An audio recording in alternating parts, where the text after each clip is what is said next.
Los saludo con mucho cariño y es una bendición muy grande poder compartir estos momentos en unión a la Santísima Virgen María, nuestra iglesia, y también siguiendo las oraciones del Santo Padre y todos los que se unieron a él para implorarle al Señor por el fin de esta pandemia, que es nuestra mayor intención como iglesia, buscar la salud que se ha perdido en el mundo entero con esta amenaza. Pruebas muy grandes que estamos viviendo como pueblo de Dios y toda la familia humana. Voy a comenzar esta reflexión sobre la Virgen María y la pandemia con una lectura de la palabra donde el Espíritu Santo nos quiera llevar. Y les voy a leer a ustedes de la segunda carta de San Pablo a los Corintios, en el capítulo 12 desde el versículo 11, y dice así: se excusa de nuevo por haberse gloriado. He hablado como un necio, vosotros me obligasteis, porque yo debía haber sido recomendado por vosotros, pues en nada fui inferior a esos superapóstoles, aunque no soy nada. Las señales de ser apóstol se cumplieron entre vosotros por medio de toda paciencia, de signos, prodigios y milagros. Pues ¿en qué habéis sido inferiores a las otras iglesias, excepto en que yo personalmente no os he sido gravoso? Perdonadme este agravio. Mirad, por tercera vez estoy a punto de ir donde vosotros, y no os seré gravoso, porque no busco vuestros bienes sino a vosotros, pues no son los hijos los que deben atesorar a los padres, sino los padres para los hijos. Por mi parte, muy gustosamente gastaré y me desgastaré por vuestras almas. Si os amo más, ¿seré yo menos amado? Es verdad, yo no os fui gravoso, pero siendo astuto os capturé con engaño. ¿Acaso os exploté con alguno de los que os he enviado? A Tito le exhorté y le envié con el hermano. ¿Acaso Tito os explotó? ¿No procedimos los dos según el mismo espíritu? ¿No seguimos las mismas pisadas? Bueno, esta es la palabra que el Señor nos da, y qué bueno que escucharan bien esa palabra todos los que hacen de la palabra de Dios un negocio, una empresa, y buscan es el dinero. San Pablo es tan claro y tan lindo, hablando con tanta humildad sobre lo que Dios nos da gratis, que damos gratis. Esta es la verdad de nuestro Evangelio. Desafortunadamente vivimos en un mundo donde en el nombre de Cristo se hacen tantas cosas malas, entre esas el dinero. En un día como este, donde de por sí la liturgia en la iglesia nos enseña a vivir con María, a entender esta maternidad celestial, don maravilloso, pues también tenemos unas razones extraordinarias para unirnos a ella en oración, en plegaria hoy ante el Padre Celestial por medio de su Hijo y por obra del Espíritu Santo, que es el que sabe cómo dirigirse a Dios con esos gemidos inefables, como dice la palabra. Y en esta unión a esta Santísima Trinidad, desde la Santísima Virgen María como iglesia, caminamos con el tiempo y con nuestra historia. Y la historia nuestra hoy es una historia de mucho sufrimiento, de muchas pruebas, es una historia de enfermedad, porque es una historia de pandemia. Y cuando hablamos de estas circunstancias que aquejan la humanidad y que todos nosotros somos testigos de ella, porque nos ha tocado a cada uno alrededor del mundo, es algo que ha sucedido en cada país. Son muy pocos los que se han escapado de esto, y no sabemos si se escaparán al final, porque mientras que no haya solución a este virus, pues esto continuará propagándose, y habrán olas que vienen y que van, pero continuará hasta que se solucione con un remedio, con una vacuna.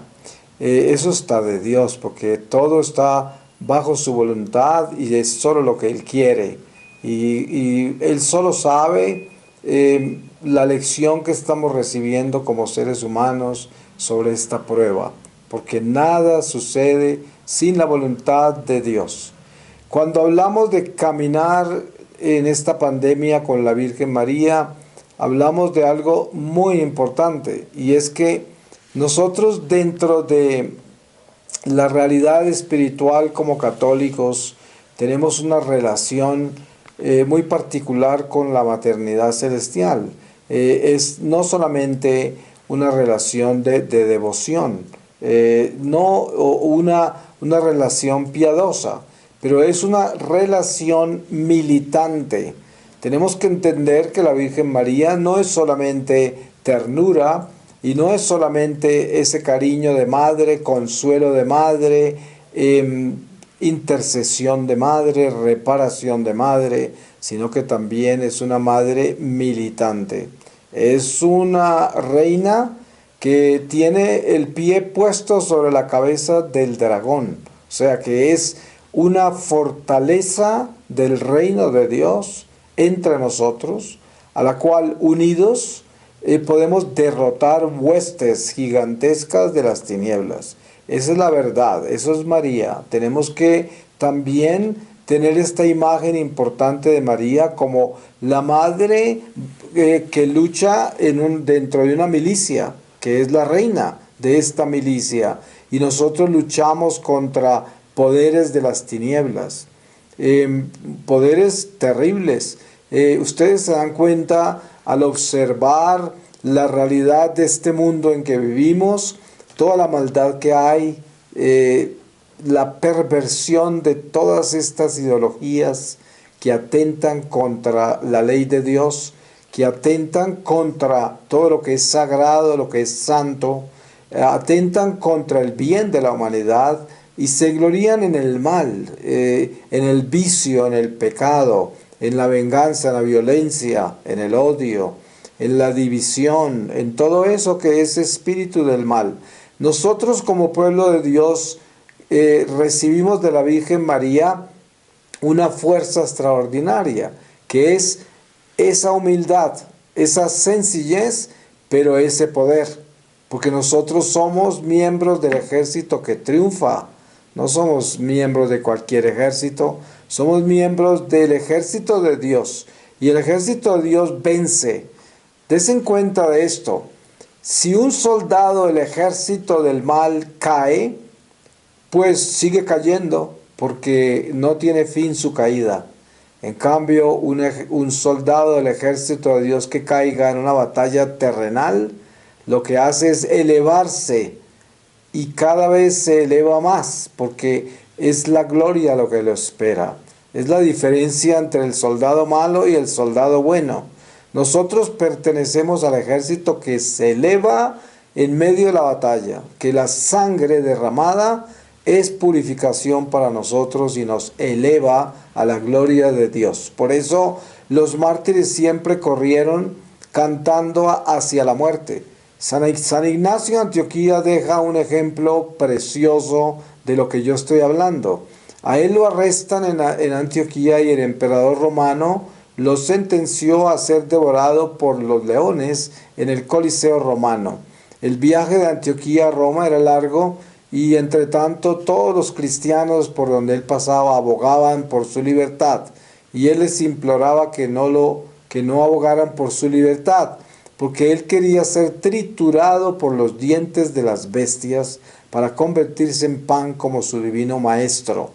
Y dice la historia que el día que él llegó al Coliseo romano vestido de obispo, salió corriendo hacia los leones, cantando salmos. Y ese día es uno de los días en la historia del cristianismo donde más paganos se convirtieron a Cristo al ver lo que sucedió con él. Entonces sí sucedió lo que él quiso, que esos dientes de esas bestias lo convirtieron en pan de vida, porque tantas almas se salvaron. Y este es el sacrificio del cristiano cuando nosotros miramos con cuidado a la Santísima Virgen María. No podemos ver un martirio más grande, porque el martirio no es solamente una decapitada, no es tan solo una devorada de las fieras, por las fieras, sino que también es la plenitud del sufrimiento como el que vivió María. ¿Qué madre puede haber sufrido más que lo que le tocó ver a María con su hijo? Y esto es importante tenerlo claro, todos los niveles de martirio que hay. Hay muchas almas víctimas en este mundo que sufren en silencio entrañablemente y mueren en silencio y mueren en medio de tremendos sufrimientos. Y son almas reparadoras, almas por medio de las cuales durante toda su vida, que generalmente no es muy larga, el Señor rescata cientos de almas. La Virgen María es un buen ejemplo para nosotros de lo que es eso, la obediencia incondicional, el martirio permanente. Ustedes saben que a pesar de la Virgen estar en el cielo, la Virgen sufre y llora, en muchas apariciones aparece llorando. Por ejemplo, en la Salet, la Virgen le aparece, a los videntes les aparece llorando. Tiene sus manitas puestas en la cara, está sentada y llorando. Y así en muchos lugares de apariciones de la Virgen ha aparecido llorando. Por lo tanto, nos damos cuenta que la Virgen pues es alma víctima reparadora, porque ella es la madre de la iglesia y le duele la iglesia entera. Le duele todas las ofensas a su hijo, le duele las almas que se pierden y se condenan eternamente, que es la misma sangre que sudó Jesús en el huerto de Getsemaní.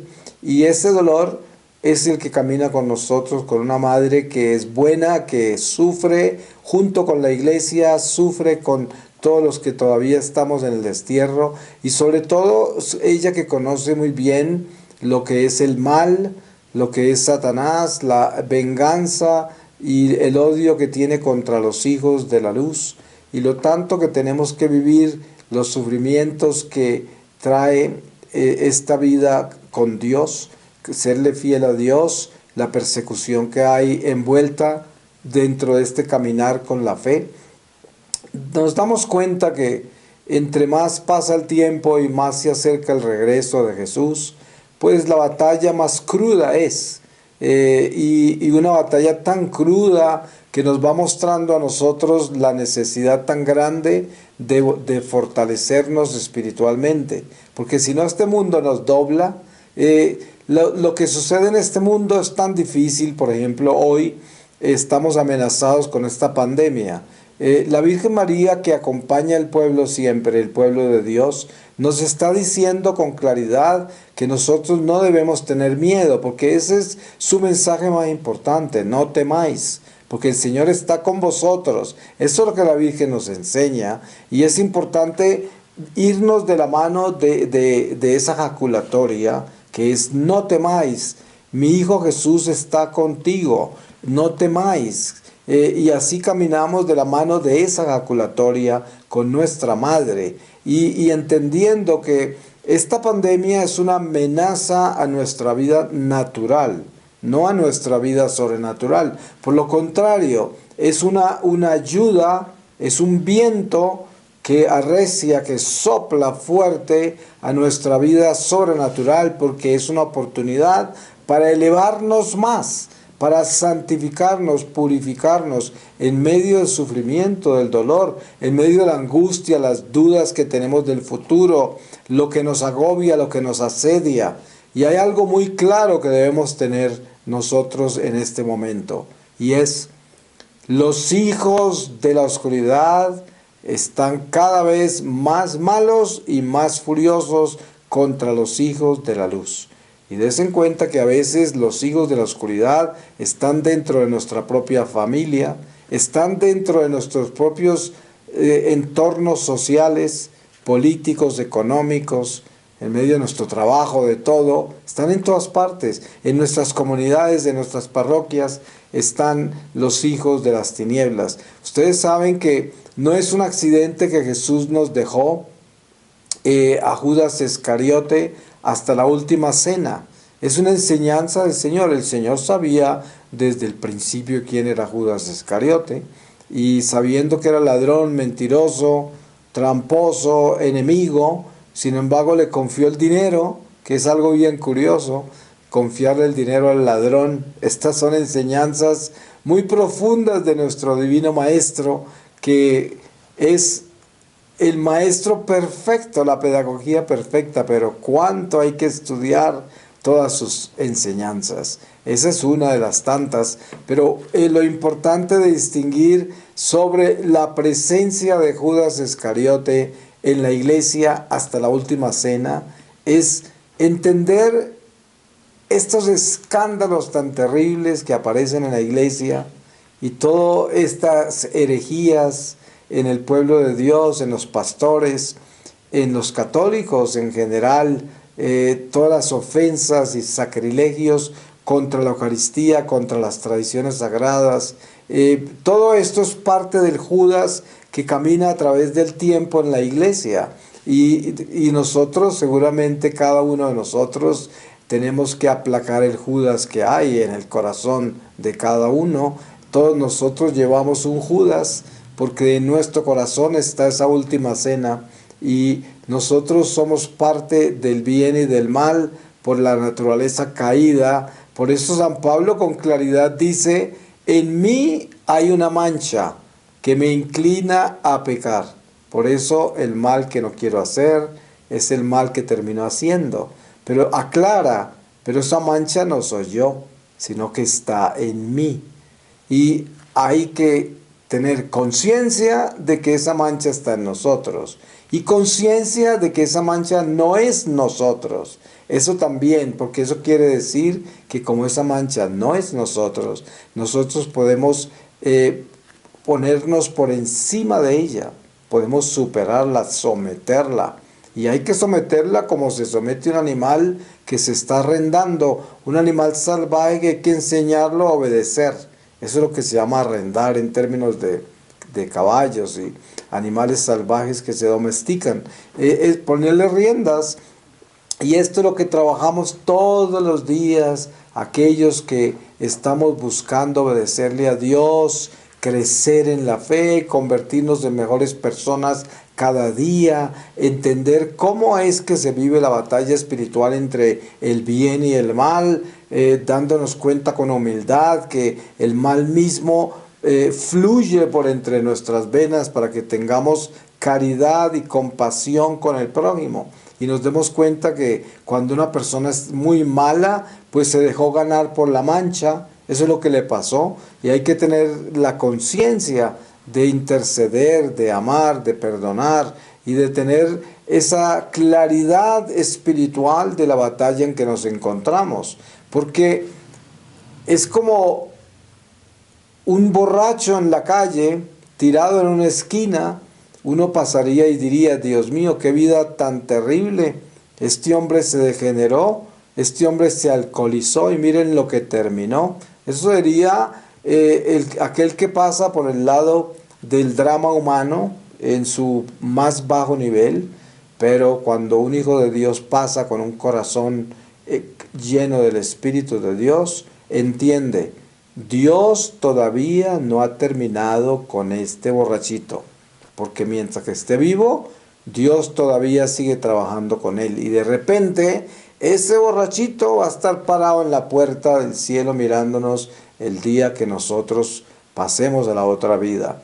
Uno nunca sabe. Por eso el trabajo que Dios hace con cada uno de nosotros es un trabajo particular.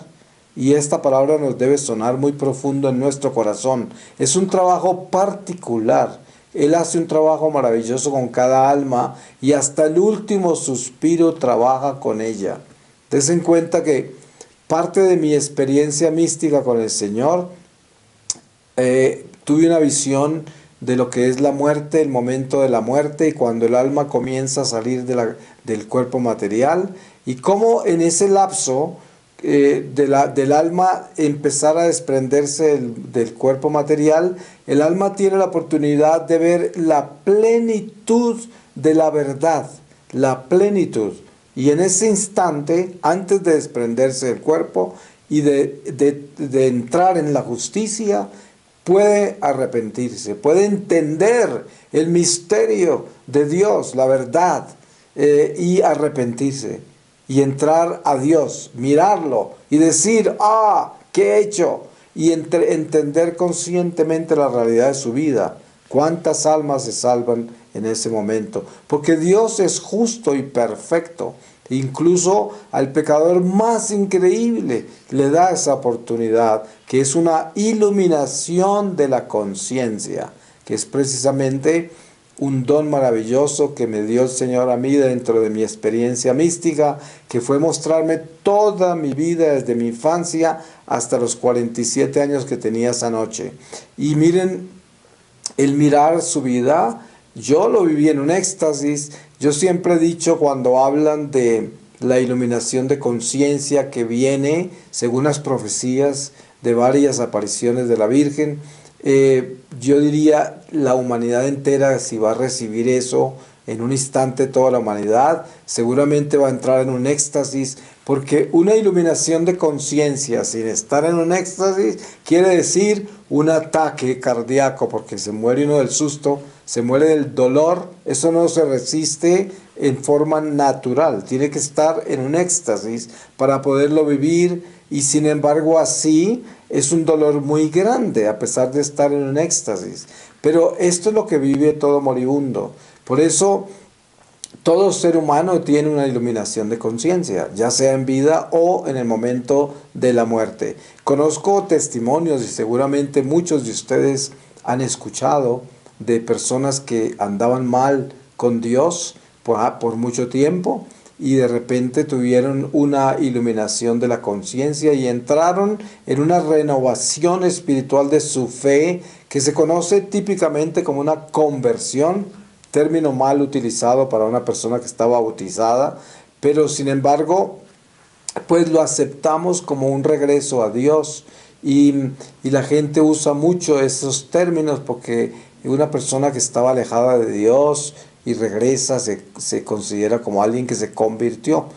Realmente el que se convierte es el que viene de otra fe o de nada o algo así y encuentra a Cristo. Pero de todas maneras escuchamos muchos testimonios de iluminaciones de conciencia.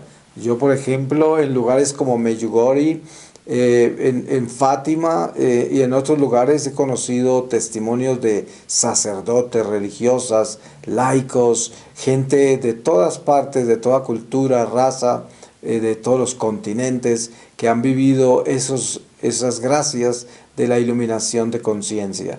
Pues nosotros, en estas pruebas que estamos viviendo hoy, que son tan extraordinariamente difíciles, por la pandemia, por las pruebas de las cuarentenas, de las limitaciones que tenemos en nuestra vida diaria, se nos han roto las rutinas, el ejercicio de la vida como lo conocíamos. Todo esto es una tribulación, y también es para el pueblo de Dios, es una llamada de atención que viene de lo alto, a la cual tenemos que poner cuidado. La Virgen María, para mí, en estos días de pandemia, aquí en Colombia, donde yo estoy en este momento, en la casa madre de nuestra misión de Peregrinos del Amor, he vivido una experiencia con la Virgen María muy particular, porque yo entiendo su compañía y su consuelo, y también entiendo su presencia militar, sí, es decir, esa reina del ejército de Dios, de los ángeles, de los santos, de toda la iglesia purgatorial y militante en la tierra, y entiendo esa fortaleza militar de la Virgen. No solamente su ternura, su maternidad celestial, pero también esa fuerza militar, esa fuerza valiente que sabe uno que tiene semejante autoridad espiritual contra las tinieblas. Y ese tipo de comunicación he tenido yo con ella en estos días de pandemia, que ha sido en mis rosarios, en mis contemplaciones y meditaciones a su lado, aquí en el sagrario de nuestra comunidad. He pasado tiempos con ella, compenetrándome en ese amor tan grande que tiene ella, pero en esa fortaleza espiritual militar, una fortaleza en el que es conocer que Ella es la reina y no hay un solo espíritu de las tinieblas que se pueda parar al frente de ella, que no quede totalmente encandilado, enceguecido y ahuyentado solo con su presencia. Ni siquiera se atreven a llegar cerca a ella, le temen, es que le tienen un temor muy grande. Y miren ustedes que es muy curioso que hayan cristianos que no quieran a María. Ayer leí algo muy curioso. Ustedes saben que a veces en las redes sociales se encuentra uno cosas muy curiosas y entre esas había una que decía, ¿qué sucederá con un evangélico que llegue al cielo y se encuentre a María? ¿Será que sale corriendo y prefiere tirarse al abismo? Uno dice, qué curioso que es esto. Si alguien entiende lo que es la gloria de Dios, ¿cómo va a concebir una gloria de Dios sin la Madre de Jesús? Es interesante esa reflexión que aparece como un chiste, pero al fondo tiene una teología brillante. Yo digo, es importante conocer el sentido espiritual de los dones maravillosos que tiene nuestra Iglesia Católica y ser muy orgullosos de estos dones y también muy responsables de ellos porque son talentos que Dios nos ha confiado y cuando lleguemos a su presencia nos va a preguntar cuentas, nos va a pedir cuentas sobre los talentos que nos confió. El Señor nos va a pedir cuentas a nosotros como católicos sobre nuestra relación con la Virgen. Y van a decir, ustedes saben que ella es la reina, a ustedes se lo revelaron, ¿no es verdad? ¿En qué forma usted caminó con ella? ¿En qué forma militó con ella? ¿En qué forma estuvo presente en las batallas de la iglesia que le tocaron vivir a usted durante su vida terrenal, en las cuales ella reinaba e iba en comando de esas batallas? ¿Cómo lo vivió? Todo eso es parte de nuestra responsabilidad espiritual y hay que tener en cuenta todo esto porque es que gratis se nos da y gratis lo compartimos con todo el mundo. Pero esto quiere decir que la iglesia nuestra es la iglesia de Dios, es el ejército de Dios y por lo tanto tiene una responsabilidad militante. No es solamente una responsabilidad religiosa de cumplir con los preceptos y la ley y sobre todo con cumplir con las tradiciones y vivir en la sana doctrina y en la ley de Dios, sino que también hay una responsabilidad militante en la cual debemos ocupar el cargo al cual fuimos llamados. En el ejército terrenal ustedes conocen los rangos que hay. Está el soldado raso que llaman, el cabo, el teniente y no sé cuántos rangos. ¿Ustedes creen que es muy diferente en la milicia celestial? No. Ahora, Jesús dijo algo muy lindo con relación a esto, que yo no sé cuántas personas le hacen una exégesis valiente a esto, y es, cuando él hablaba de San Juan Bautista, decía, Juan Bautista es el profeta más grande que ha habido y habrá, pero el más pequeño en el cielo es más grande que él. Desen cuenta que él está hablando ahí de una milicia y de unos rangos, ¿cierto? De unos niveles, porque estaba comparando y estaba mostrando, habían unos más importantes que otros, y todo esto es dándonos a entender lo que es la milicia celestial, lo que es la milicia terrenal, que es un ejército en combate para llegar a la milicia celestial, o sea, son peregrinar por todo el misterio de la creación de Dios dentro de esta economía de la salvación, algo extraordinario, algo que parece una película de ficción para aquel que no entiende lo que es de Dios, pero para nosotros no es ninguna película, para nosotros es nuestra realidad espiritual que es extraordinaria. Pónganse a pensar un solo momento en la batalla que estamos en la tierra, en este momento donde la Virgen es la reina que va al frente de nosotros. Piénsela a ella como si fuese en el caballo más hermoso, más poderoso, un caballo sobrenatural que baja del cielo.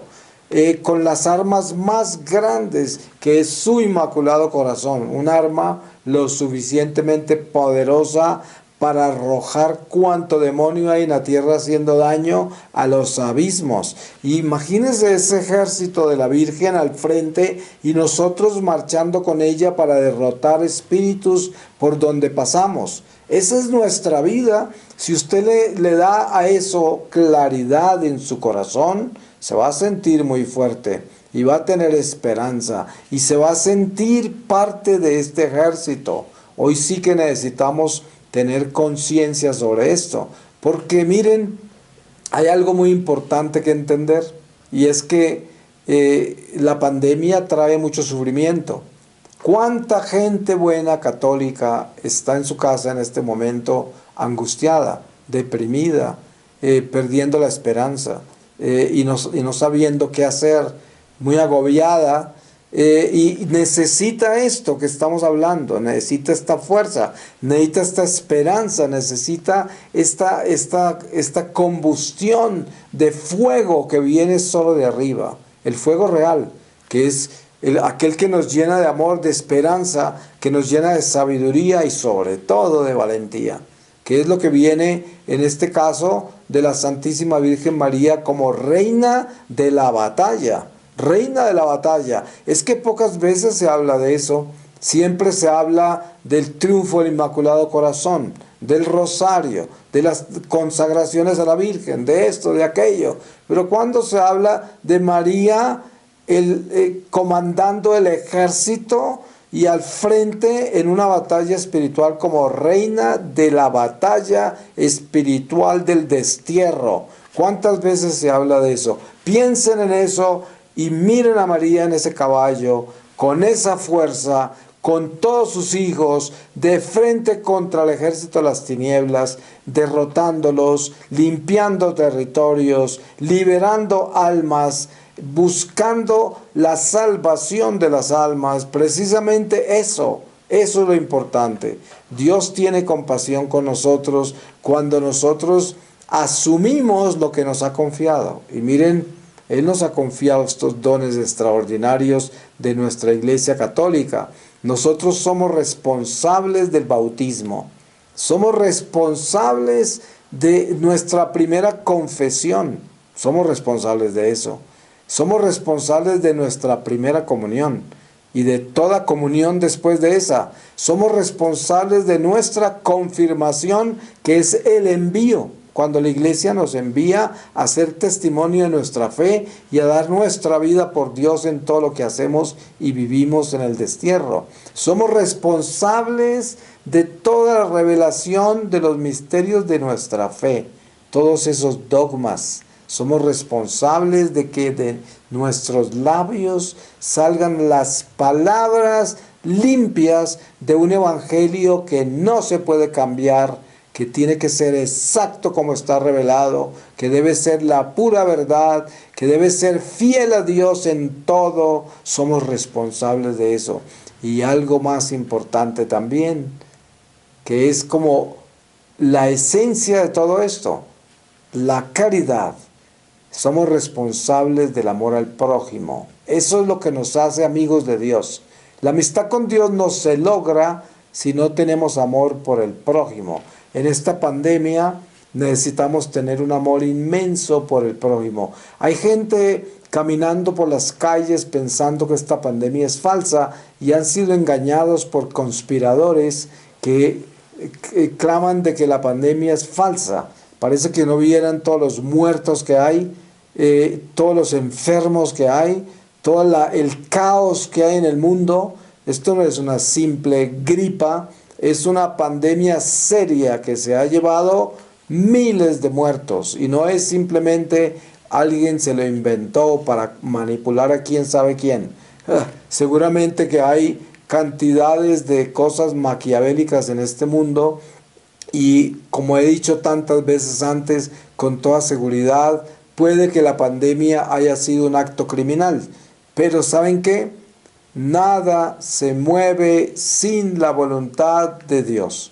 Por lo tanto, esto es voluntad de Dios de que estemos viviendo esta pandemia. Ahora, lo más importante es esto. ¿Qué estamos haciendo con nuestra alma? ¿Cuánto nos estamos preparando nosotros para llegar a esta realidad de estar preparados para encontrarnos con el Señor? Ya sea porque la pandemia nos tome o porque el Señor nos llame de alguna forma. Ustedes saben que cuando Él nos llama, nos caemos de una silla y adiós, ya nos vamos. Nos recogen de ahí. Y esto hay que tenerlo claro. No podemos olvidarnos. Pues debemos tener el norte en esa calavera, en el Gólgota. Tenemos que tener el norte colocado ahí. Es el norte de Dios, que es donde está la muerte que trasciende, la muerte que transforma, la muerte que libera, la muerte que nos lleva a la vida eterna. Esa es la muerte del cristiano verdadero.